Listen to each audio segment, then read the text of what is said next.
Okay, so welcome to our podcast. This is a little bit different today because this podcast is a spin-off of our radio show.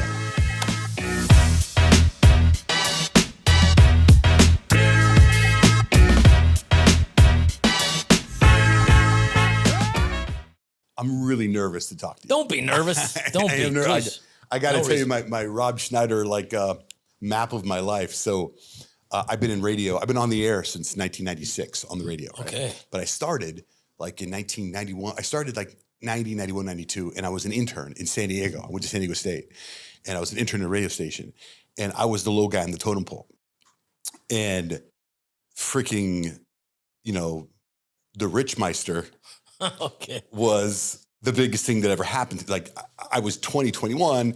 That bit was on Saturday Night Live. I'm watching Saturday Night Live all the time. I'm the guy making copies all the time. Okay. Right? So it's like I'm walking down the hallway. Johnny. Johnster. Yeah, dude. All right. Yeah. Low man. Yeah. So I'm doing Low that. Manorama. There's this guy. I wasn't on the radio. So I remember telling the afternoon DJ, the radio station was called 91X. And I said, have you guys seen this bit? And he does this whole thing on Sting, Sting-a-ling-a-ling, right? And they're like, what is it? So I get it on VHS, I played for them, and they say, can you pull it? I pull it, and I put it on a cart. Oh, yeah, the cart. I missed the carts. I put it in the radio station, and every time on this alternative radio station, they played The Police or Sting, that clip would play into the song every time. And I felt like such a part of the radio station. So anyway, that was 92, 93? Yeah, 91, 92. Yeah, so Crazy. Right, so then I'm now officially this huge Rob Schneider fan. So I'm dating this woman over here who's now my wife. And we take our first couples trip somewhere and we go to San Francisco. And my dad is a tour guide. And my dad's like, if you go to San Francisco, you got to go to this place called the Stinkin' Rose. You got to go to the Stinkin' Rose, right? Very touristy. Yeah. Pasta place. I'm like, okay. So we go to the Stinkin' Rose. Yeah. Her and I are sitting there at a table, and I look, and there you are at the bar. You're standing at the bar. You had a white coat. It was very Elvis-themed coat at the bar, and I just stared at you the whole dinner. And she was like, go talk to him. Like, I can't talk to him. I'm just going to stare at him. So anyway, I stared at you in 1992. Oh, you should have come up, man. That would have been fun. We could have compared pictures to now. Yeah, right. Anyway. I haven't changed a lick. No, man, you look great. No, now I've been watching your videos. You've been lifting. You're like, I'm working out, man. Yeah, is that something different? Yes. You never worked out before? Yeah, I just want to stay, as they say, this side of the dirt. You have these kids who are working out with you. Come on, man, lift. Hey, I don't want to get ripped. I just want to stay alive, And then but it's been good. I'm digging it. I mean, I'm having more fun now than ever. Really? Yeah, it's just so weird. Maybe the pressure's off, at this point. I mean, if you haven't achieved something by the time you're 60, what you wanted, come on. Right. That's enough. Figure out how you're gonna die and still eating and sleeping indoors. But yeah, no, I'm enjoying it. There's like a renaissance, I guess. I guess because of the counterculture revolution that's happening against all the woke crazy shit. Oh yeah, has created a nice little. In some ways, it's you have to have something to kids need something to rebel against, and this is like a rebellion against the rebellion. Yeah. I don't remember you back in the day being so political. I wasn't. I could care less. I could care less. I want nothing to do with it. Right. I don't want to talk about politics. Right. I don't want to talk about how crazy the left is. I don't want to talk. But when you have little kids, and you live in like I used to live in California, it's dangerous in public school. In the morning you drop off a girl, in the afternoon you pick up a boy. At a certain point, politics affects you. The idea, I know that I have a friend of mine. He's he just texted me yesterday, and he's a really great comedian and terrific actor too.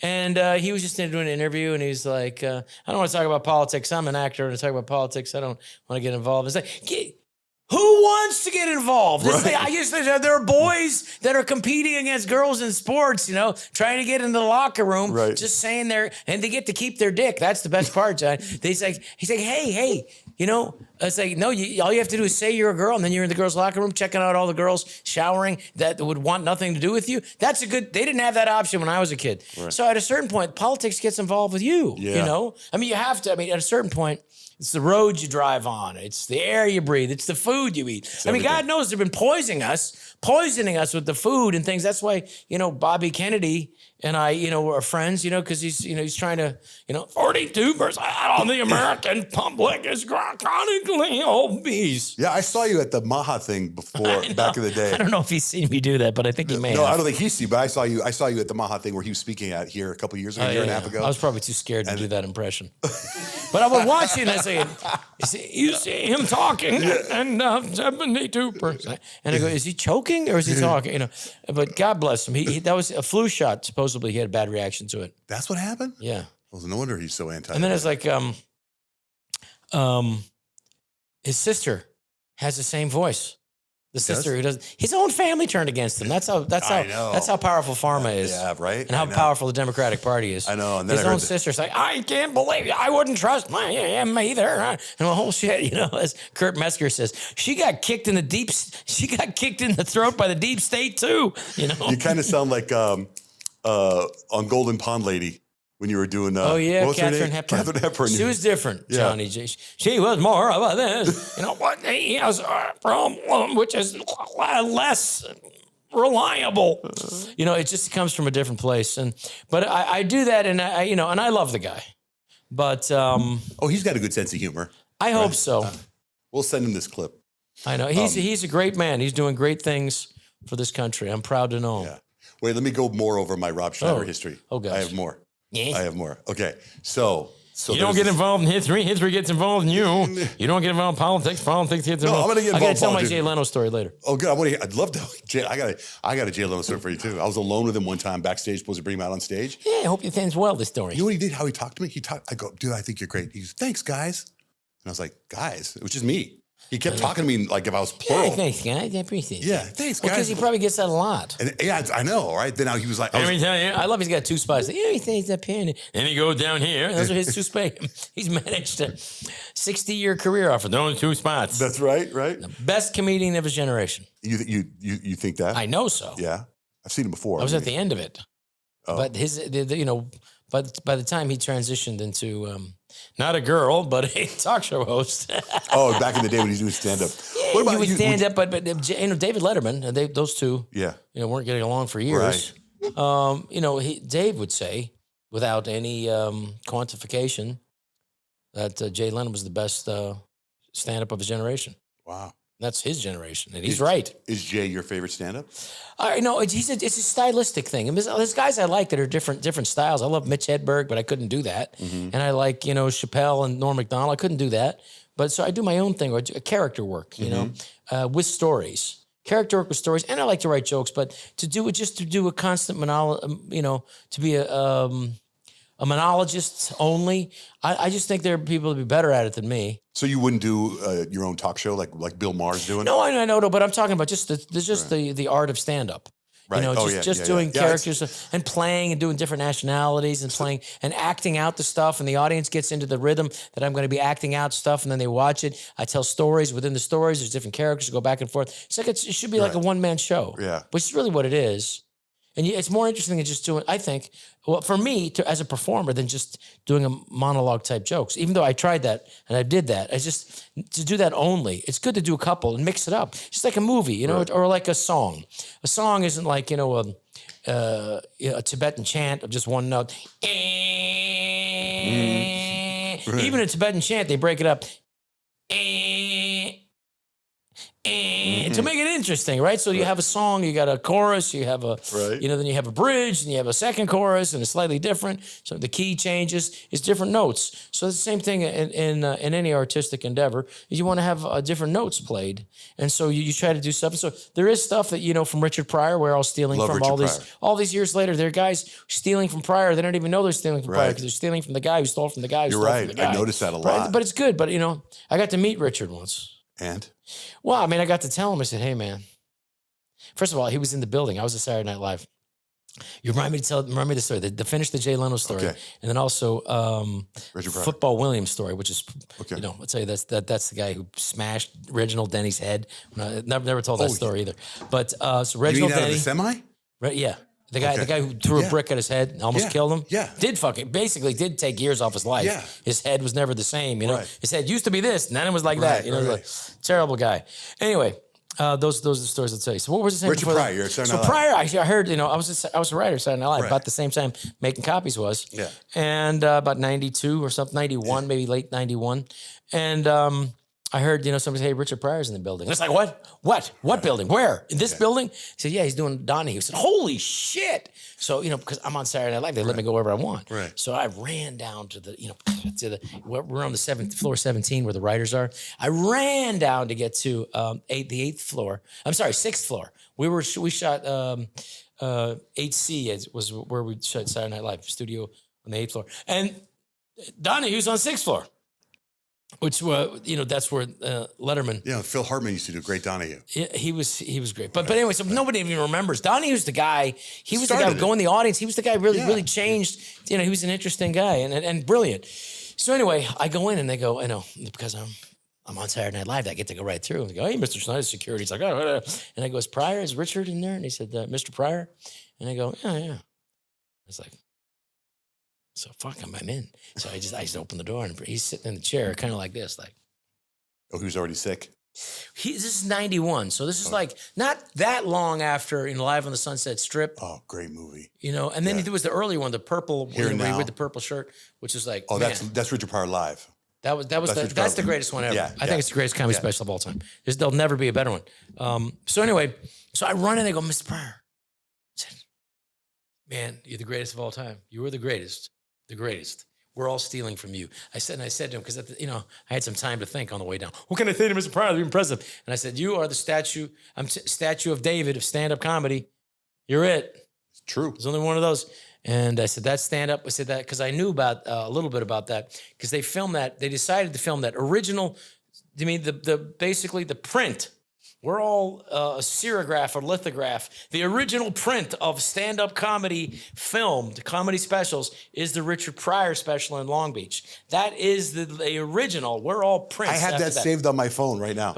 We're like copies of copies of copies. And even at our best, even the way that it's shot and everything, not that they can be shot differently. He's got the long cord. He's walking about the sweaty armpits. Well, here's the thing about live audience, you know, let me right there, camera guy, still that same great shot. That was only decided to be shot 9 days before. There was a guy who was Sarge, what's his name? Who's the producer of the first Richard Pryor one? And it was like Sarge something. He was this African-American producer, like an incredible guy, and he just finagled a way to get it. Okay. And Patti LaBelle opened the show. They don't even show that in the movie. Right. So they don't have to pay for the rights to the music. But I'm telling you, that is amazing. So I said to him, I said, that's the greatest stand-up special. We're all stealing from you. You're the statue of David. I mean, I was rolling off all this. And he looked at me and was like, you should have seen that shit 6 months later. I'm just starting to figure that shit out. And I was like, I totally believed him. I bet you it was fucking better. So that's he was just working it out. He was just I was just working that shit out. And I was like, holy crap, you're right. So as stand-ups, the lesson there 30 years later, 35 years later, is that you still working it out. Right. Like I found myself bringing up a couple of pieces. People like, well, I had a friend of mine come and said, I really love that one Korean barbecue thing you do. And I went like, yeah, okay. Because it's a fun acted piece. And I said, I'll make it even crazier for him tonight. So I act it out. The Korean barbecue thing is, you know, one of my bits that I think is pretty good because they get to act it out, you know. Right. And I said, Koreans, hardworking people. And I do a whole thing about the Korean, how they're just better at math than we are. And like at the dry cleaner, you know, you never bring your receipt to the dry cleaner. It doesn't matter. They're like, oh, no, yeah, your name is Johnny Jones. Yeah, you live at 1434. That's a Chinese accent, but that's but anyway. Hey, you live and you have a wife named Mary. You brought in a 4 sweatshirt, 2 pair of pants. Your wife had a spring dress with a stain at the crotch. I don't ask no questions, you know, Mr. Johnny Jack. You do, no problem. You know, it's 40, we don't take no cash only, no credit card, no. Just go down by anyway. But that's a callback to another joke. So anyway, that's what I've come up with. That's really kind of fun to do. But you act it out, right? And so like the bit that I've you know that I thought was an old bit and it's done. I brought it back. So I bring it back. No, so that's a new bit because I wanted to introduce this bit. Right. And so then I did, so that was the thing I added for my friend who came to the show that night. Do you just do it all up here, or do you write the Well, I stuff? kind of had the idea, and then you play on stage. Right. The pressure of being on stage to get laughs, the potential for even Jerry Seinfeld says, I don't care how famous you are. You get 2 minutes, 3 tops, then you better be funny. And if you're not funny, they're going to know. And so he is right. No, There's dude, no that victory other bit, the other bit you did, I really didn't mean it. Oh, shit. Lou Morton and I wrote that. Freaking hilarious. What are you doing? Hey, man, I'm just writing a song. The guy who only told the truth through... through music? Yeah, they put that up first because that was a monster bit. That was very much like Monty Python. That was the Jeff Goldblum, the guy... you guys look that up on your own time. The street musician sketch on Saturday Night Live. And I was never like the guy over there, but they said, well, that's a killer bit. We're putting that up first. Yeah. That murder, that was me and Jeffrey Goldblum. That was a good one. I'm very proud of that. But you did it a few times too, didn't it? It wasn't just one time? No, that was it. Just one. Just one one and done. time? One and done, baby. That's all. You don't need to do too many. Wow, because Check out this motherfucker saying you got to do more than one time. The Rich Meister was more than once. Oh, yeah, I did that. But no, that was just one and done. I only did like 2 of the guys. Boy, and what an impact that made, right? You put your weed in there. But for me to remember that was one time. What an Something impact. that makes you laugh, especially when you're young. It's like food. But there's no other bits like that on Saturday Night Live. Well, music like comedy like music has an emotional memory attached to it. So it's like a really good food, or when you're with your parents at Christmas and they let you stay up late and you fall asleep on the big, on the sofa, and you wake up and it's like, oh, this is the most exciting night ever. There's an emotional memory attached to that. Yeah, you're right. And so it's the same thing in comedy, if you remember. And you always that's what's kind of cute to me. When people come up and like, Mr. Schneider, they turn into kids. And these are like 30-years-olds now who watch, I saw your movie and they turn back into that.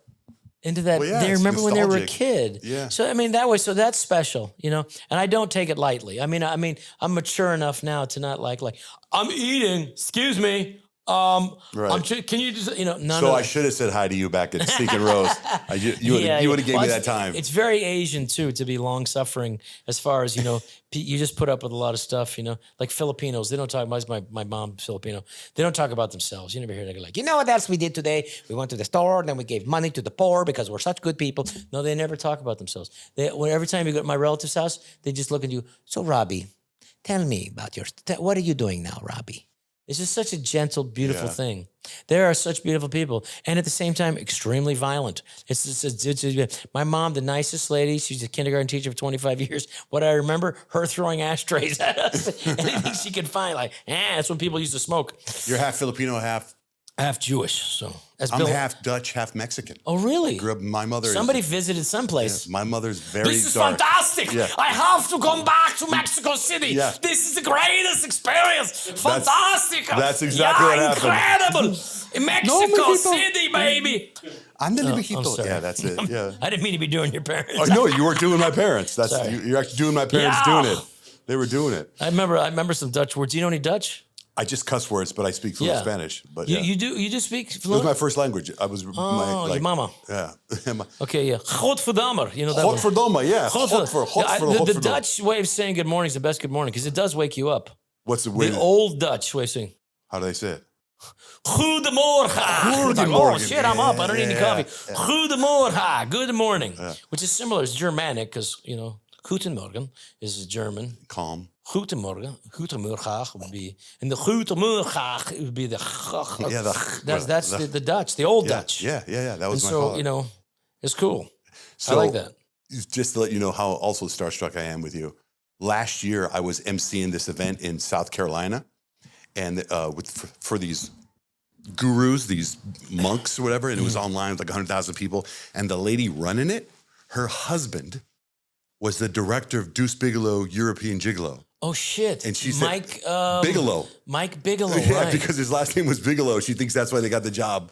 Remember, that's the lady that you talked to that sells stuff in Santa Monica. He definitely got our attention. Yeah, he was very good commercial director. Yeah, that's what she said. Very good. Yeah, very good. So I was like, it's like I have this Rob Schneider storyline in my life, whereas my wife saw you about 5 or 6 years ago. I think it was girls trip. She went to go see you at Wild Horse Pass and got to go backstage and meet you. And she said she gave you a bit, right? What was the bit? Well, I said you should do some stuff on menopause. Like menopause. A memory loss? Because the four of us were like, we're going through and we had a girls trip, went to the spa day and went and saw your show. You're a comedian. You're a man. Talk about menopause. We're like, You should really kill her, huh? well, for some reason, it came into context of what you said that night. And I was like, oh Really? my gosh, she should be talking about 50-year-old women. He should be talking about menopause. Yeah. Rob Schneider, his new Menopause comedy expert. special. Yeah. Menopause. He used to live in California. He knows what it is. Good Lord. Well, I'm sorry I have not worked on that bit. Oh, you'll have to like my Korean stuff instead. 50-year-old women. Yeah. How did it go? How did it go from? How did you get to Saturday Night Live? And I say that because my background before I got in radio is I wanted to write I for was a Saturday Night Live. stand-up, and Dennis Miller is the one who really was the one who told Lorne Michaels. He also told David Letterman about me, and he said, it was really. I mean, if Dennis Miller, one of the great monologists and great political humorist satirists we've ever had, still great, by the way. He is not only just a great comedian, and if he should be known also not just as one of the best comics ever. Brilliant though. But, and had his own style, very unique voice. In stand-up, very few unique voices. Dennis Miller was one of them. So much so that Dana Carvey can actually do an impression of him. So we're doing an impression of Dana's impression. Right. But he also, one of the things he should be remembered for is how generous he was as an artist for other comedians. Very few people. I mean, like Tony Hinchcliffe's one of them. And, Joe Rogan is another great supporter of stand-up comedies. Dave Chappelle's a great supporter of stand-up comedy. Adam Sandler's an amazing supporter of stand-ups and comedians. But this was particularly Dennis Miller, David Spade, Adam Sandler, and I. He's the one responsible for us getting us Saturday Night He saw you guys somewhere. He saw us, and he's the one who pushed it. He's the guy. He said, "These three guys. These are the guys." He's the guy who did it. But what got you to get on stage for the first time? What was it? Buddies telling you you're funny? Well, I remember just being uncomfortable as a kid because my mother was Filipino, and so she understood. She had great timing for laughing, like, "What does it mean? What does it mean? Marvin, what does it mean? Tell us." So, but she had great timing. So making them laugh was like a big deal. And I was like, they had other kids and there's other things going on, brother and sister and things. So there's other, and then, one of my first jokes was like, I was 5 kids in the family. I'm the youngest. My parents, by that time, they're like, they lose one. It's not a big, it's like, Rob, here's the car keys. Here's where the alcohol is. You do whatever you have to do. Nobody cares about the youngest. That was kind of like you first, you start to talk about yourself, and then you're always looking for comedy. Where is it? Where's the comedy? I gotta look, and you're always looking. It's right in front of you. It's your mom. It's your clock.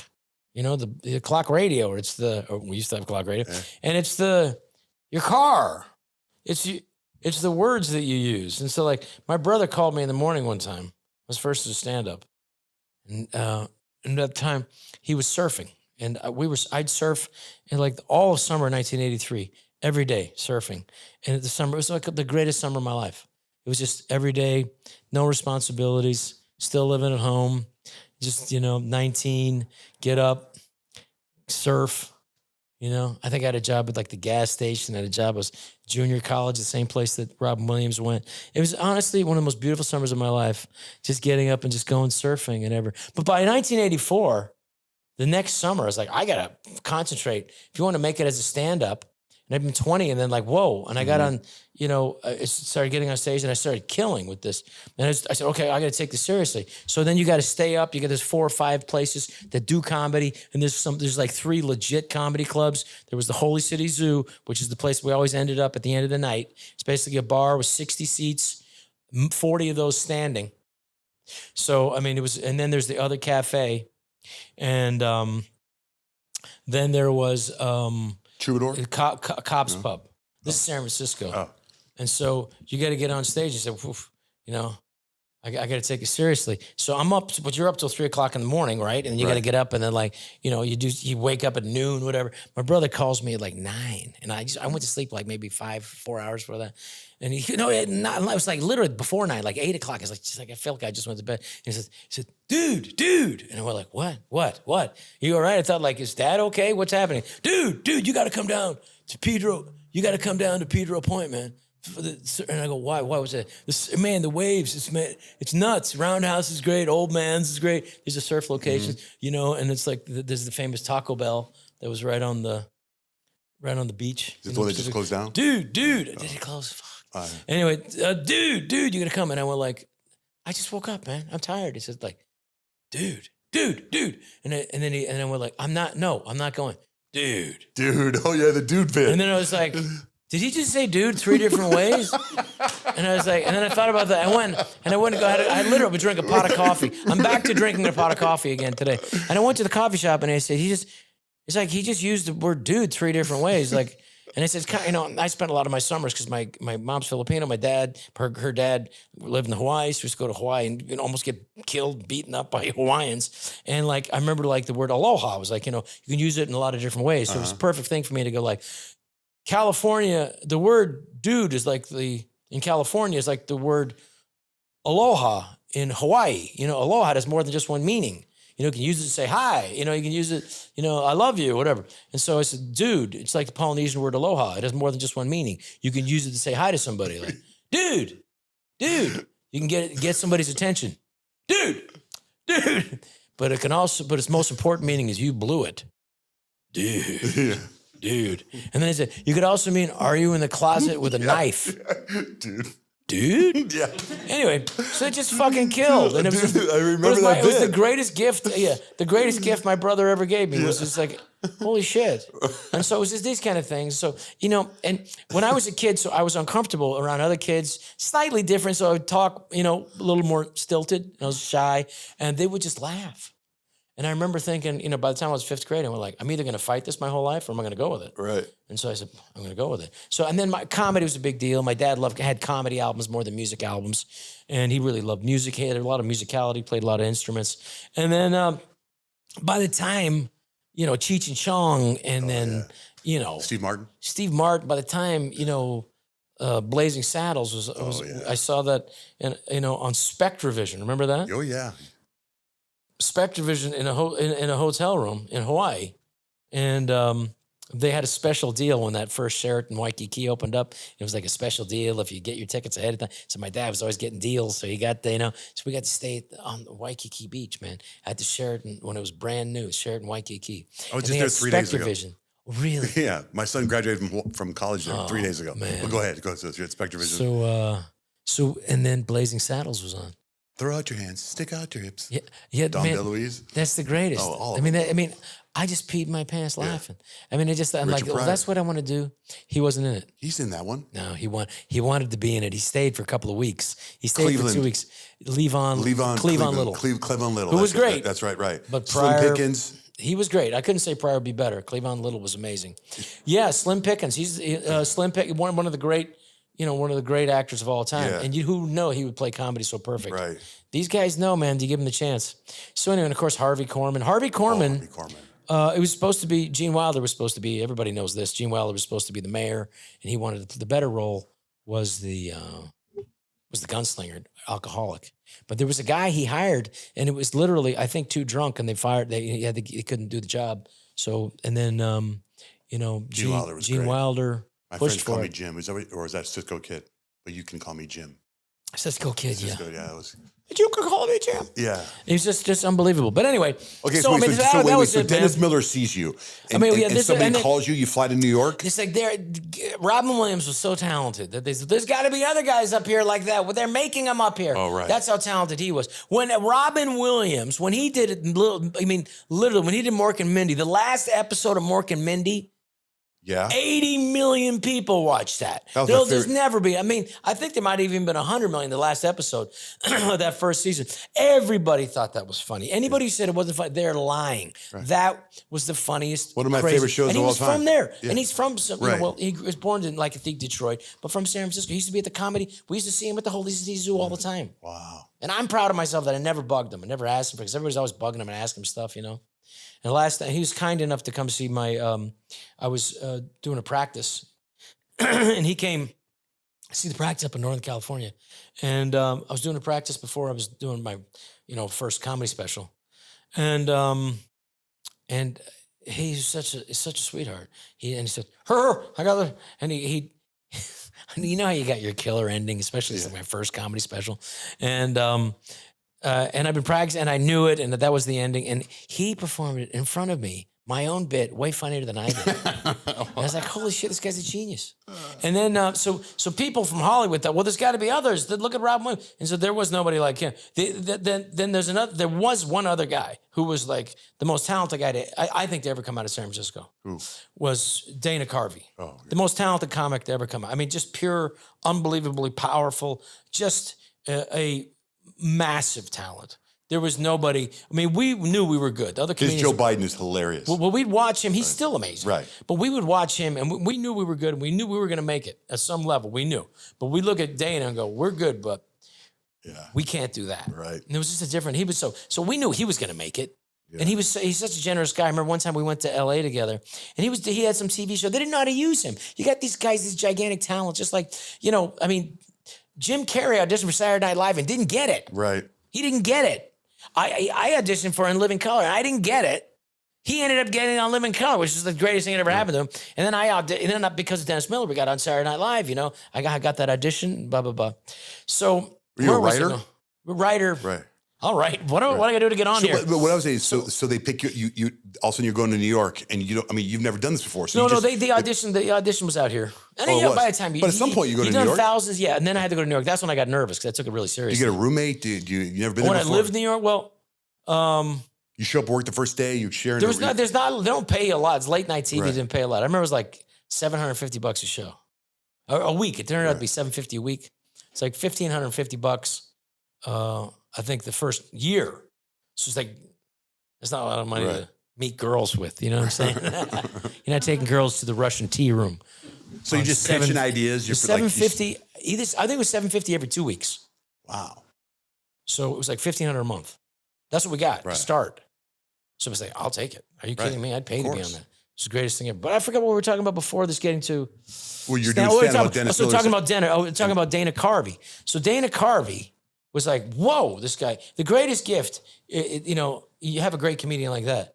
And he's a friend. He was like, you don't have to let people know how hungry you are. You can keep that in. It's like, what a great little gem. Mm-hmm. You know people how hungry you are to make it. And then I remember he was on this show on NBC, which he was playing like a motorcycle cop, like a motorcycle where they're driving around. And it's like, what a misuse of such a gigantic talent. This guy who could do so many characters. Before Saturday Night Live? Yeah, this is like this is the most, powerful stand-up. He would blow out a room. Right. You couldn't follow him. He was unbelievable. Anyway. You still talk to him and everything? Yeah, he's the greatest guy. He doesn't. David Spade and him have a really nice podcast. Fly on the wall. So anyway, he was kind enough. He went with me. He took me to L.A.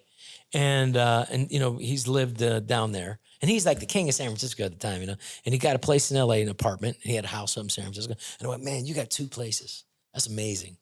How you, man? You made it, And he was telling me that it's a struggle. And I was like, you're the most talented guy I know. And I went like, wow, if it's a struggle for this guy, if Hollywood doesn't know how to figure this out yet, then what am I worried about? Mm-hmm. This is the most talented guy, and that's how tough show business is. Relax. You'll find a place. And you did. And you kind of find it and do it. But, the great cancel culture and the weird, it was kind of like in the 1950s, there was the blacklisting of actors. Right. And communists. Really, and it lasted for a few years. Mm-hmm. I believe that 53, by the time 54 came in, that was the congressional hearings where Bobby Kennedy, Robert Kennedy Sr., was Joe McCarthy's guy. He was a real tough cookie. So anyway, turns out, now that you think about it, I think they blacklisted the right people back then.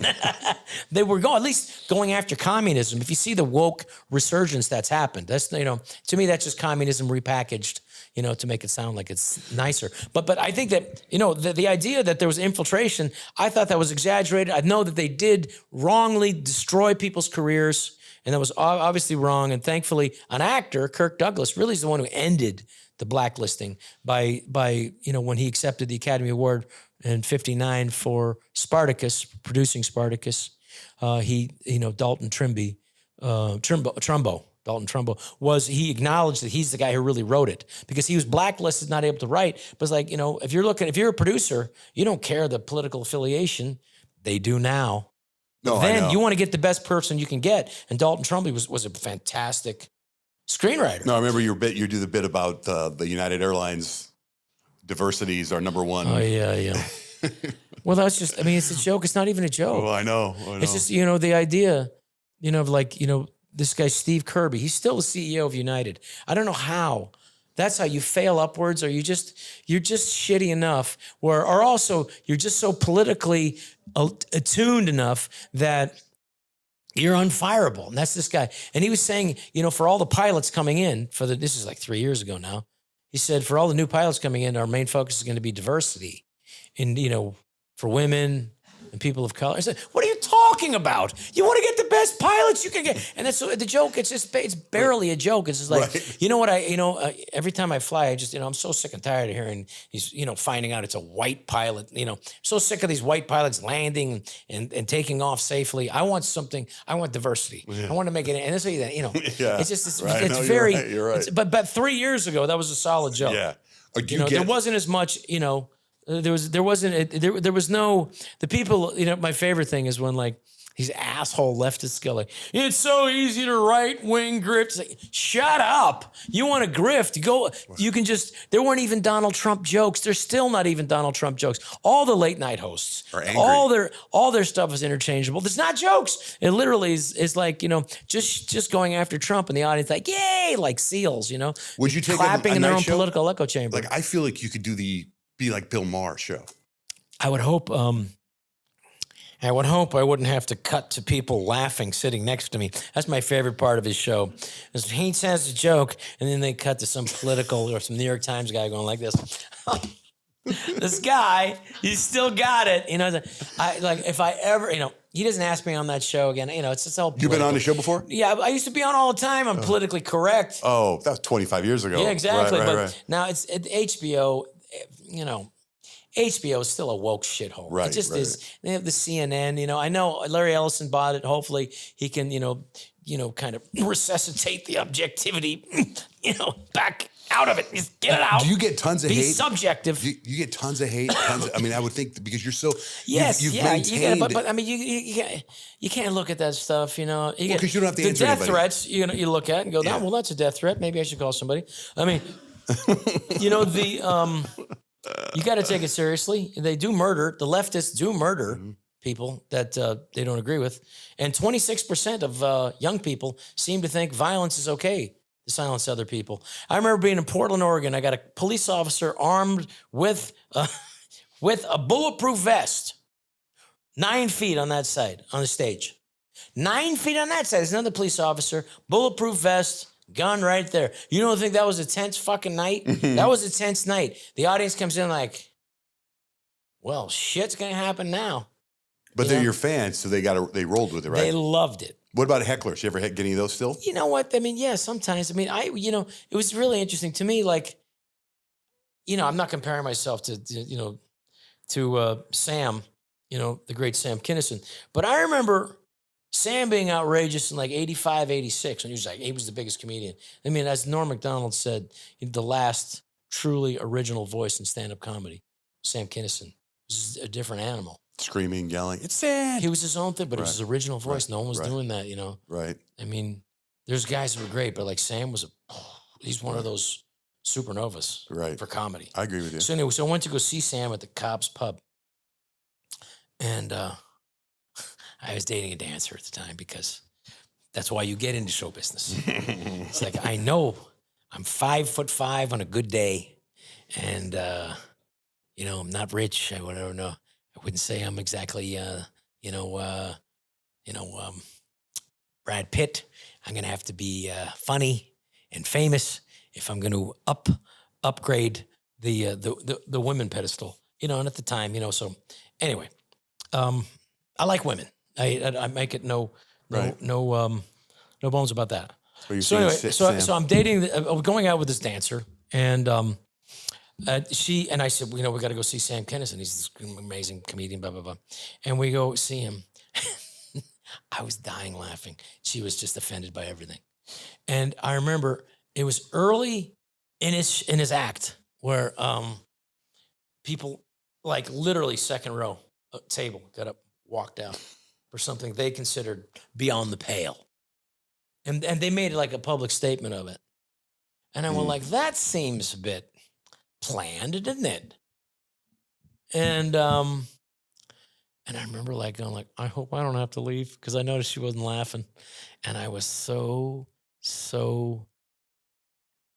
pee-whipped. I did leave. Oh. I'm such a pussy. But you got laid that night? I don't remember exactly. I don't want to. Those days are all, I mean, good Lord. But anyway, so I remember that, and cut to many during the pandemic when there, it was very, some states were open, some states were closed, whatever. But I said, I'm going to work. Because I knew by that time I was on to Big Pharma. I knew they were full of shit. And I knew that their goal was to get everybody to have vaccine passports. There's no liability. It's the only drug. If you die, you don't get to sue them. If you crash in your car, you get to sue. If your wheel falls off and there's some defective on that, you could sue the tire company. Right. But if God forbid you get a COVID-19 thing and like that Buffalo Bills guy we weren't allowed to talk about. Right. It was an accident. He hit him with his helmet. Of course he died. So what? Yeah, don't talk about it. Don't say the V word. Mm-hmm. So. Is that why you moved here? Yeah. But what was I saying before that? I'm sorry. I'm just losing. You're talking about hecklers and you're talking about people coming after you. Oh, yeah. So cut to, during the pandemic, I'm performing in some place. And I didn't realize Omaha had like, a liberal bend to it. I swear, I lost 30 people. Just boom, got out of there. I was making fun of COVID and some other stuff and liberals and the leftists and the masks or whatever, and they fucking got up. Wow. And they left, and I was like, and it was like, ooh, what was happening? That was the lot. That got my attention. So you're on, and you see them get up, and you just keep going, or do you acknowledge? You just deal with whatever's happening, but it's like that's going to be more interesting than the joke you're about to tell, isn't it? We always have to go with what's happening right then. Right. What's so real to the audience? We got to suspend disbelief that I'm going to tell jokes. So you always start off like you're not telling a joke, and then you get a joke. The next thing you know, they get in your rhythm and blah blah blah blah. However, if something happens, it's more real than anything that you could just jump in. There's going to be a misstep there, right? And the suspension of disbelief has been suspended. Right. Now they do believe what's happening. So you have to deal with that, and then machinate your way back in. So at the time, I was working with John Cleese, who wrote a movie with my friend Monty Franklin, terrific Australian comedian, called The Great Emu War. And I think we're gonna finally make that movie now in November. Oh, right on. It's basically about these birds that were destroying the wheat fields of, out in Western Australia. And so they get the army to go kill them. Anyway, the birds outsmart the guys.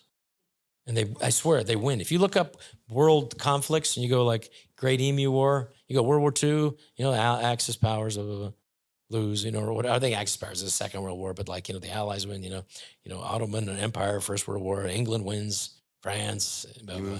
And so you go like Australia, 1932, emus, combatants, emus, and Australian Army, winner, emus. Reminds me of that movie Homps. You ever seen Homps? No. With Slim Pickens? No. No. It was an old Text me that one. So John Cleese, I called him. I go like, so how was the show, young man? And I said, no.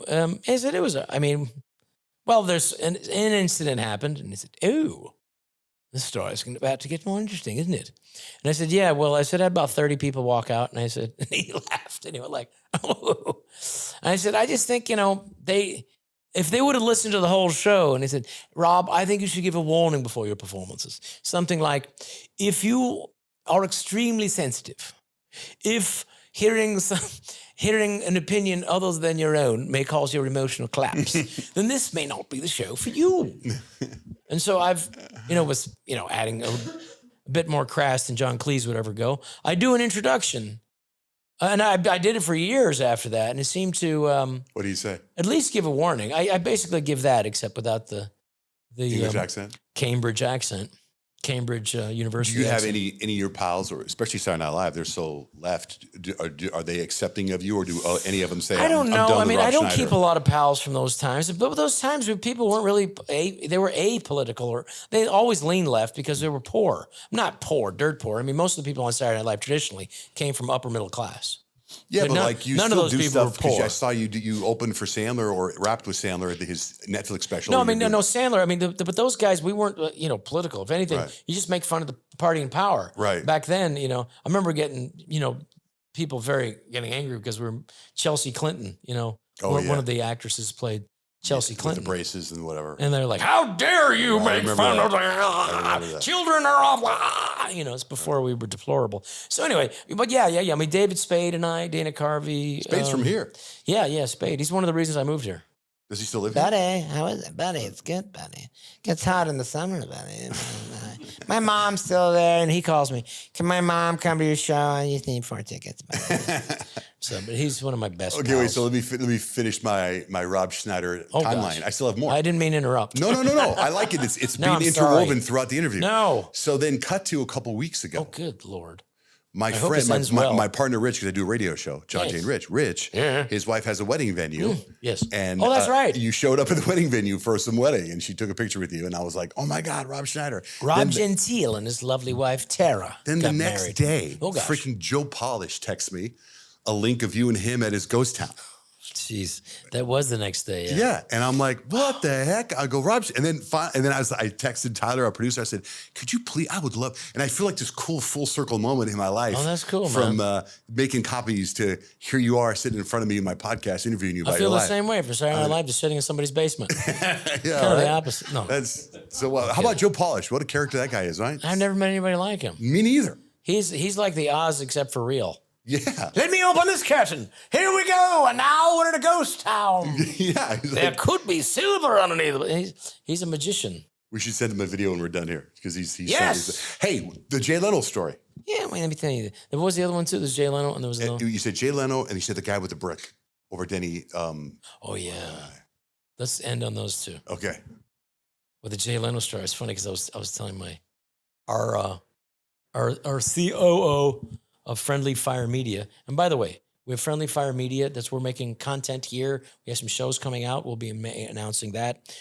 Our little podcast that we're going to be doing, emulating what you do, young man, is going to be called The Ugly American, and we're going to be me and Andrew Doyle, the great comedian and journalist from the UK, GB News.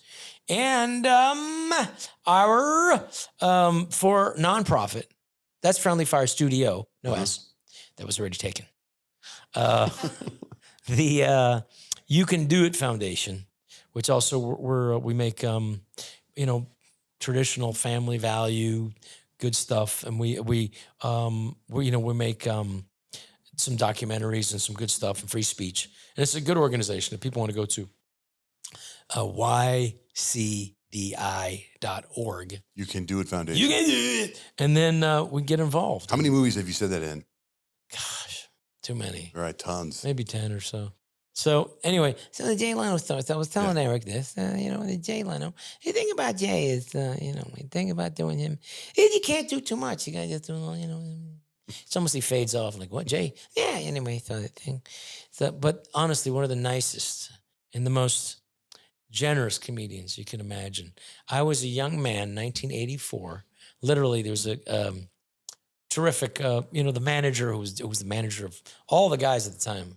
Dana Carvey, Paula Poundstone, the who's who of San Francisco comedy. And there was a scene back then. And this this guy was a manager. Bob, God, I'm so embarrassed. I'm blanking on his name right now. Oh, he's going to hate me.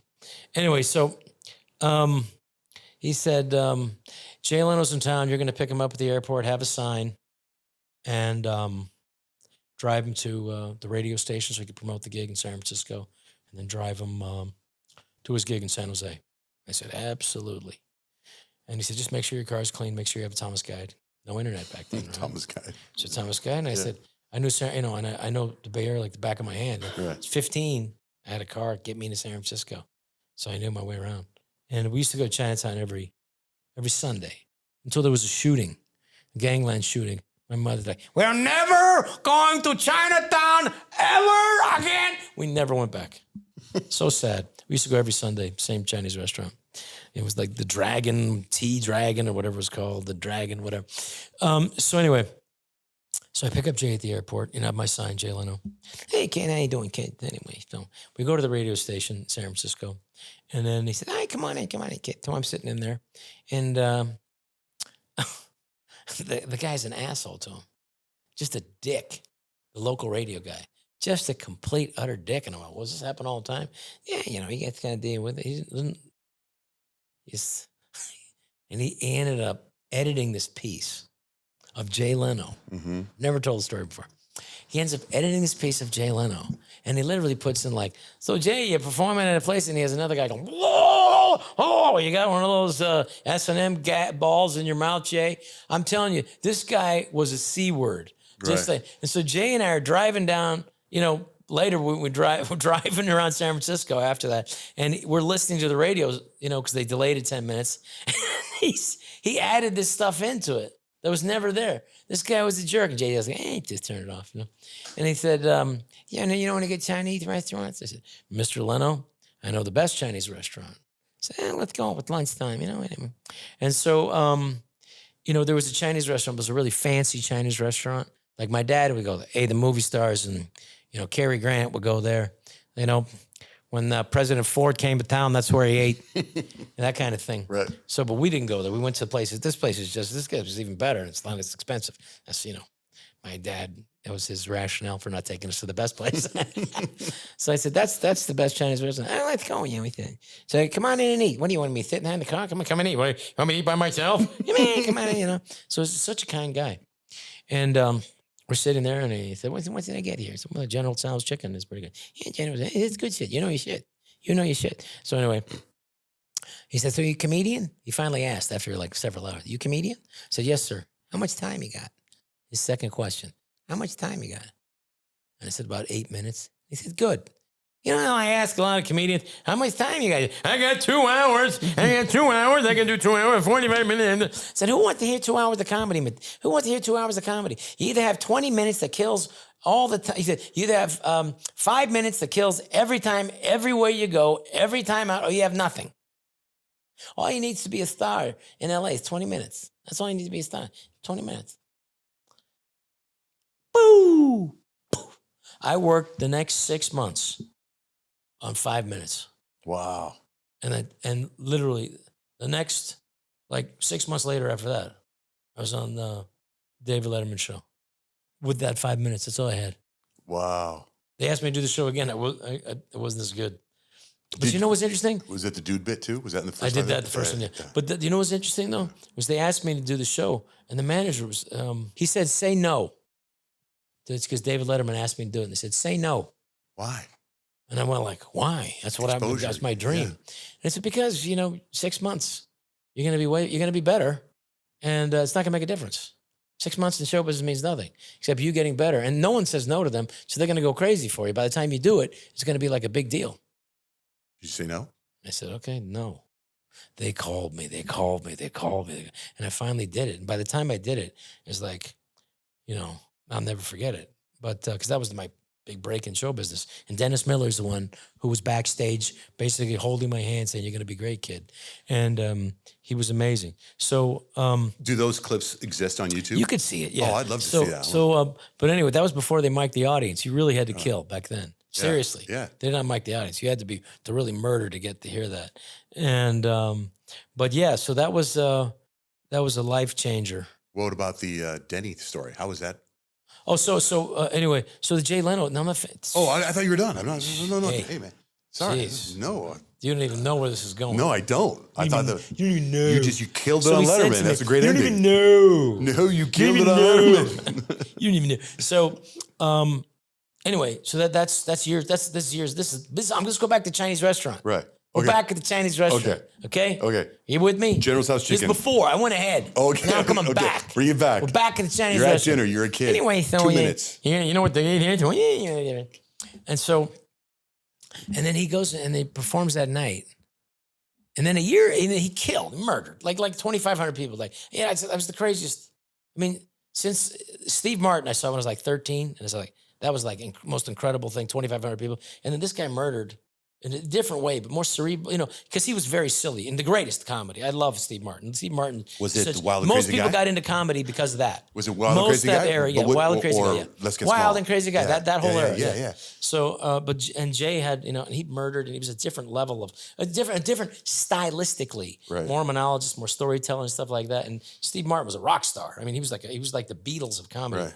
So anyway, and that was pretty phenomenal. So then I diving into it. I really worked on the time and, the stuff. Now, back then, they used to have this comedy thing where it was like a magazine, like made of paper, but it's like a newspaper, but it was in all the comedy clubs. And there was a thing called Comedy USA, which is a small magazine. First time I ever saw the cover, first time I ever saw Adam Sandler and Chris Rock, they were on the cover of that back in the 80s, like 86. It was like, oh, these are the guys that are going to be huge. And everybody said, oh, these are the guys. Look out for these guys.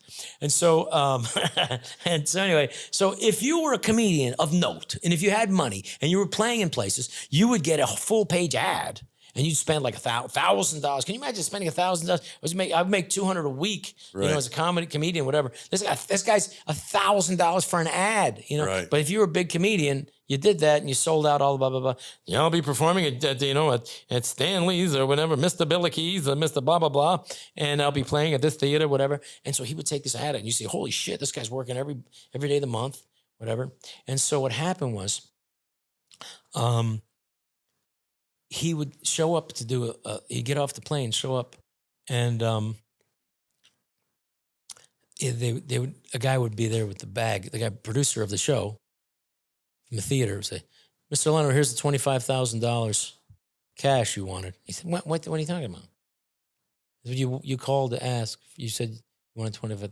What happened was somebody was finding out where he was playing, and he would call ahead and pretend to be Jay. And you go, hey, yeah, this is Jay. Yeah, I'm going to be playing your theater this week. I just want you to know when you pick me up at the airport, you got to have $25,000 in cash in a bag. Okay? Just make sure you have it in a paper bag. Just have it. Make sure at the airport you have it. Otherwise, I'm not doing the show. What? Yeah, you want me to do the show? Yeah, I'm not going to do the show if you don't have the cash. So we'd show up at the airport and they go, Mr. Leno, here's the cash you wanted. And he says, what do you mean cash you wanted? What are you talking about? It's $25,000 in a paper bag. I never said that. What do you hear? That's a crazy thing. So anyway, he'd go to the next place. The guy would come with the paper bag.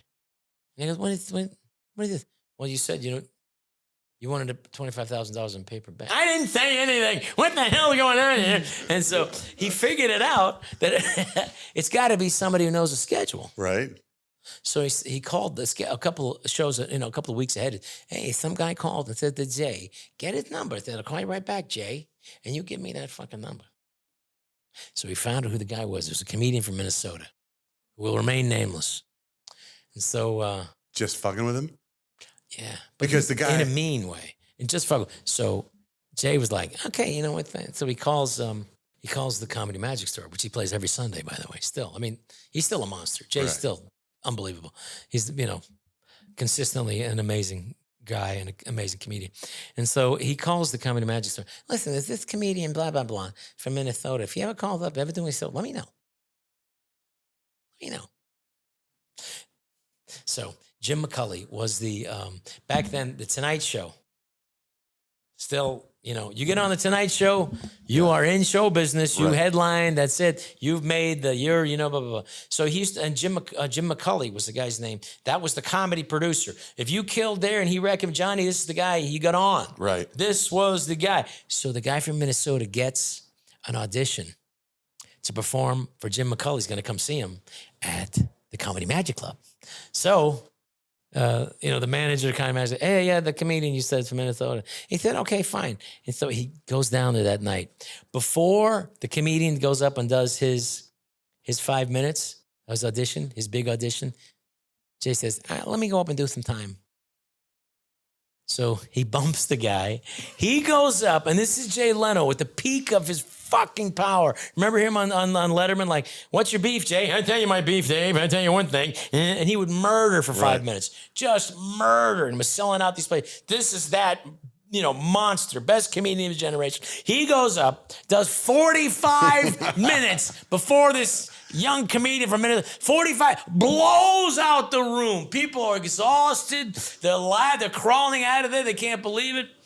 And then this guy goes and says, all right, that's good. Then he goes up, okay, have a good set. And the guy eats it, and that was it. That was it. He's gone. Back to Minnesota. Did not get the Tonight Show. But isn't that a great fucking story? Isn't that a good one? That's about, revenge. Weight. Well, yeah. I mean, it also, like Jay, who is just a tremendous guy and tremendously generous, fantastic guy. To all the comedians. He was just amazing. But that lesson on, like, even for him, I'm going to get this guy. But since then, obviously, when you made it and you're doing your thing, have you talked to Jay about, remember when I picked you up at the airport?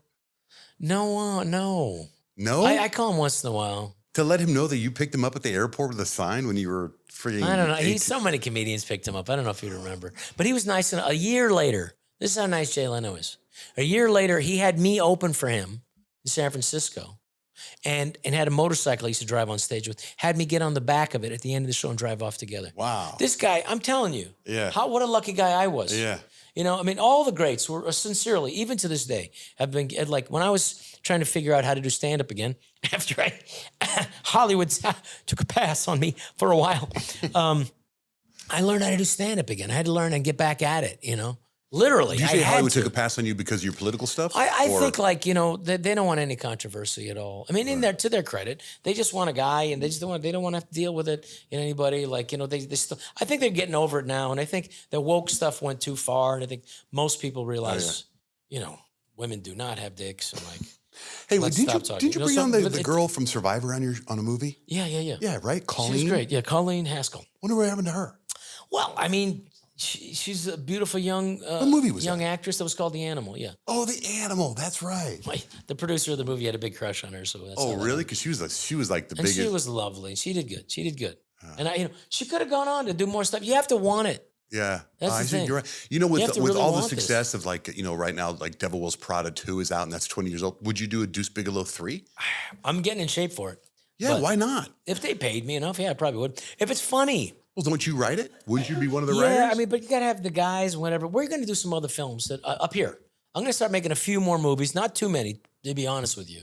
I really want to spend as much time as I can with my kids. Another Grown-Ups? But we're doing another Grown-Ups this summer. Oh, no way. Yeah. So I'll be flying out there. Like you've already seen the script and everything? And yes. So we'll see. It's fun. So I'm excited about it. And Adam's bringing the band back together. And we're all getting old. So, it's like...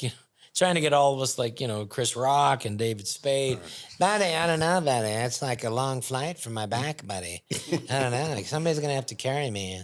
And I went, and then, getting Kevin James and Chris Rock, who can do anything he wants. And then, What a great class of Saturday Night Live guys that you were with, right? They were pretty damn good. Yeah. I think we hold up as a good class. Were you there with Bob Odenkirk was there too? Yeah, Bob Odenkirk has turned out this amazing action star. Who would have thought of that? I just had him in the studio not that long ago, and he let me see that movie he just made. Yeah, he's terrific. Where Fonzie gets blown away in the first 10 minutes. Have you seen it? It's a great movie. It's a great movie. He's terrific. So what's the Denny story? Reginald Denny? Reginald Denny, yeah. You said you had this story about Reginald. You know his nickname? Well, the guy who threw the brick at him? No, I know Reginald Denny, but I don't know who threw the brick at him. I know this is during the LA riots in 92. They pulled him out of the semi? This guy who didn't run over people, who decided to stop because I'm not going to run over anybody with my semi, which I can easily do. Right. I'm not going to do it. I'm going to stop the car. Stop this gigantic 18-wheeler. And then they fucking pull him out and beat the shit out of him. And the guy, this human monster, throws a brick at his skull while he's laying down on the floor. That guy's name was Football Williams. Mm-hmm. I mean, just not a good person. Yeah. This is a person who does not value human life at all. Right. Anyway, so cut to same place where I don't mean to smile. After that heavy moment that we shared together. I'm glad we did. You liked it, right? I did. You believed it? Good. I believe it. I believed it. And I was one saying it. I'm all in. So, so anyway, I'm down. I don't know why, but there's rehearsals. It's like a Thursday. We rehearse on Thursdays. And the guy who had his head smashed in, Reginald Denny, from the LA riots in 92. Remember all the Koreans? It's like, fuck you, motherfucker. Don't you come, motherfucker, in my dry clean. Fuck you, those guys. That was the era. That's what I remember the most. Like, yeah, I mean, hey, good for you. Anyway, so that's the time. So I heard, and I'm Donahue. I said, that guy got his head smashed in with the guy who smashed his head in. They're both going on Donahue together. I said, what? Why is that guy out anyway? Right. And then how is that guy still alive? And he used to have a normal head, and then after the brick, it was like that, and he was still alive. And he forgave the guy, and was just wanted peace, and just another level of human being, like Erica Kirk is, just another level. Like how, what? God bless you. Erica Kirk forgiving Charlie Kirk's murder, like just another level of unbelievable of Christianity in a true reflecting of Christ's light. So. Anyway, and I'm this thing, and I'm like, they're talking, he's forgiven him. What was this? Like, and I said, this guy's a monster. This is Norm Macdonald's favorite story of mine, by the way. Okay, so it's going to go dark. You got to tell me the football, hey, Robbie, tell me that football Williams story. Tell him again. He used to love me. Right. So anyway, so I'm there, I'm watching this monster, this animal. And I was like, how the guy, he's dangerous. He's even in the studio. This is a guy who doesn't care about human life. He threw a brick at another human being's skull, not in defense. So I'm watching this is crazy shit. So anyway, they go to commercial and I got to go take a leak. So I'm taking a leak in the urinal, And this, it's the big urinal studio 8, the 8th floor. It's a bunch of urinals, Anyway, I'm taking a leak and I look over. And Football Williams is pissing right next to me. And I was like, hey, you that funny dude, copy machine dude. And I looked over and I'm like, not such a bad guy. Not such a bad guy. He can't be. He had his reasons. What are you going to do? Clearly, he's got a good sense of humor. Seems like a nice guy. What am I worried about? That'll let vanity, man. That says a lot, doesn't it? I remember I saw you tell that story about De Niro. Not a bad guy. I'm not doing that. No, that's where you were. No, don't tell it, but I know it, where you were just all excited he knew your name. I just gave you 2 fucking new ones. Those are great. You wanted me to do another one? No, I don't want you to do another one. I gave you so I'm letting much. you know. I gave to you, and you want more. I'm a fan. I know the How bit. much they keep sucking me back in. They keep wanting more. Al Pacino. I gave you some good ones. No, dude, I'm so grateful you came down. You pushed it. I did. By the way, another full circle. Then I saw you at Charlie Kirk's funeral. I was there too. Oh, man. Now we end on a sad note. You did. You brought did. it all down. I did. I gave you a good out. You did. You didn't gave me a take good it. out. We can I always gave you say a perfectly good out. It was great. I handed it to you in your hand. And you took it and you smashed it in my face. You son of a bitch. Thank you, Rob. Thanks, brother. And then you're doing stand-up. We're never doing this again. I will promote your We're never concerts. doing this again. Never. One. That's it. That's I great. gave you best stories. It was great. I'm gonna chop them up. I feel like you stole from me. What'd I take? I should have saved those for my own. Why? Those were great. Oh, those are those are originals. I'll tell Yeah. them. No, those are good. Thank you. No, it's a pleasure to be here. Thanks for having me.